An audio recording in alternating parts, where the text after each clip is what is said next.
Ghost in the Shell is directed by Rupert Sanders and stars Scarlett Johansson, Pilar Asbæk, Juliette Broncher and Michael Pitt. Sorry for butchering those names. In a futuristic Japan where nearly everybody uses cybernetic enhancements to make their bodies better and make them a better human being.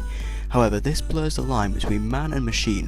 One is Major, who is in a bad situation, gets her own cybernetic body and is recruited by a military force to fight terrorists.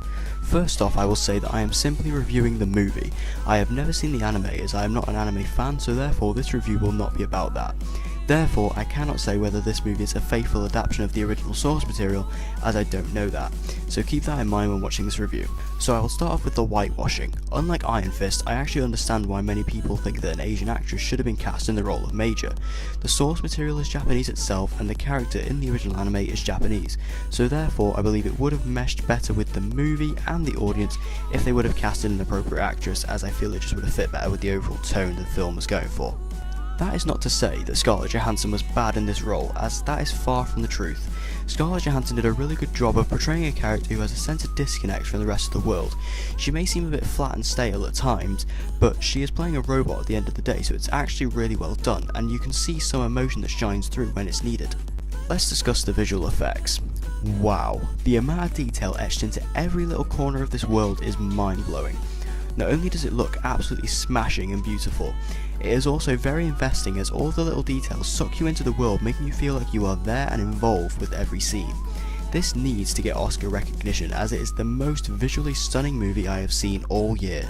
Rupert Sanders was an incredible director. He was able to use the camera in ways that helped emphasise the pinpoint action. The overall cinematography was so well done as every shot was a work of art and made every image a joy to look at, and you really do appreciate that.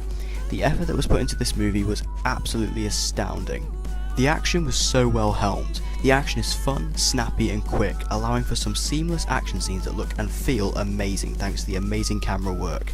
The hand-to-hand combat and gun combat is enthralling and fits the aesthetics of the world perfectly, making for an even more rounded off experience.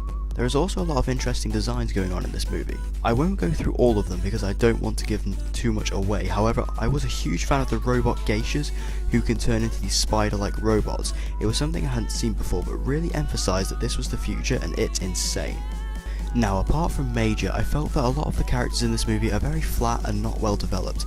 I mean, they're okay, but you don't really become connected with any of them, and they all come across as robots, as if the cybernetic enhancements are dampening them. Whether that is intentional or not, I'm not quite sure, but overall I just felt the performances were quite flat. I also felt that the story was a bit confusing in the first act for a common audience. Now, I have heard the original story of Ghost in the Shell is very hard to follow anyway, but the first act was hard to see what the plot was and where it was going to go. However, as it progresses you do begin to have clarity on the story and people around me were starting to feel a bit less confused.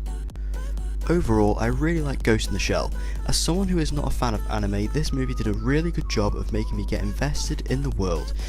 This film had a good idea, great lead, incredible visuals, interesting themes and nail-biting action, but there are a few shortcomings with the characters and story that slightly bring it down for me. I give Ghost in the Shell a B-.